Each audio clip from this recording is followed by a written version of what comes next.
آج ہم سب سے پہلے عقیدہ توحید سے اپنی بات کو شروع کریں گے۔ اللہ رب العزت کی ذات وہ جگتا ہے، اس کا کوئی شریک نہیں ہے، اس کی ذات میں، اس کے صفات میں، اس کی افعال میں، احکام میں اور اسماء میں اس کا کوئی شریک نہیں ہے۔ وہ وحدہ لا شریک ہے اور وہ یکتا ہے۔ وہ رب العالمین بھی ہے اور خالق ارض و سما بھی ہے، اور وہ بے نیاز بھی ہے، کسی کا وہ محتاج نہیں ہے، سارا جہان اس کا محتاج ہے۔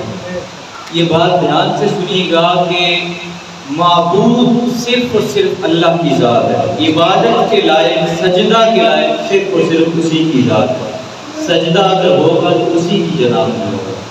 اب وہ لوگ کہ جو مزارات پر جا کر سجدہ کرتے ہیں، ہمارے امام نے تو پہلے ہی بتایا کہ یہ بات دھیان سے سنیے گا، کسی بھی مزار پر کسی بھی انسان کو، کسی بھی پیر کو، کسی بھی مرشد کو، کسی بھی انسان کو، حتیٰ کہ کسی بھی نبی کو نہ سجدہ تعظیمی کیا جا سکتا ہے، نہ عبادت میں سجدہ کیا جا سکتا ہے۔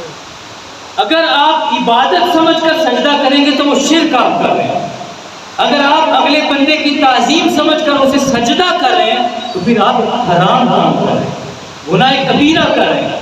تو لہٰذا جو بھی پیران عظام ہیں ان کو اپنے درباروں پر یہ چیز لکھ کر لگانی چاہیے کہ کسی بھی انسان کو اس دربار پہ آ کر یا اس پیر کو نہ سجدہ کرنے کی اجازت ہے اور نہ اس مزار کا طواف کرنے کی اجازت ہے۔ یہ اہل سنت کا وہ سچا عقیدہ ہے جس کو ہمیں ضرور دیکھنا چاہیے اور اس کو ہمیں ذہنوں میں راسخ کرنا چاہیے۔ تو ہر خوبی اور کمال کا جامع وہ رب العالمین ہے، اور ہر عیب اور نقص سے پاک وہ رب العالمین کی ذات ہے، اور اس کی ذات اور اس کی صفات وہ ہمیشہ سے ہیں اور ہمیشہ رہیں گی۔ یہ اہل سنت کے نزدیک میں عقیدہ توحید آپ کے سامنے پیش کر رہا ہوں۔ اور یہ بھی یاد رکھیے کہ حقیقی مؤثر اور حقیقی نجات دینے والا، حقیقی مددگار رب العالمین ہے۔ اگر وہ چاہے گا تو پھر کوئی اس کے چاہنے کے ساتھ، اس کی رضا کے ساتھ مدد کرے گا۔ اگر وہ نہیں چاہے گا، اللہم لا مانع لما آتیت ولا معطی لما منعت، اگر وہ دے گا تبھی انسان کو ملے گا، اگر وہ نہیں دے گا تو کوئی اس کی مرضی کے بغیر کسی انسان کو کچھ بھی نہیں دے سکتا۔ یہ عقیدہ توحید ہے۔ حیات، قدرت، سننا، دیکھنا اور جاننا یہ صرف اور صرف رب العالمین کی صفات ہے، اور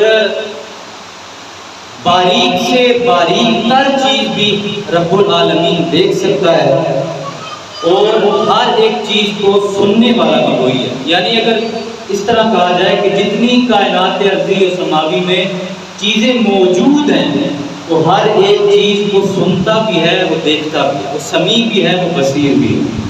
لائق ہم تیری ذات کے معبود ہے تو، لائق سجدہ تیری ذات کی مسجود ہے تو، اور بود اتنا کہ کبھی آنکھ نے دیکھا نہ تجھے، اور قرب اتنا کہ میری جان میں موجود ہے۔ تو یہ عقیدہ توحید ہمارے نزدیک ہے، اہل سنت والجماعت کا پکا عقیدہ جو بہار شریعت سے آپ کے سامنے میں نے رکھا ہے۔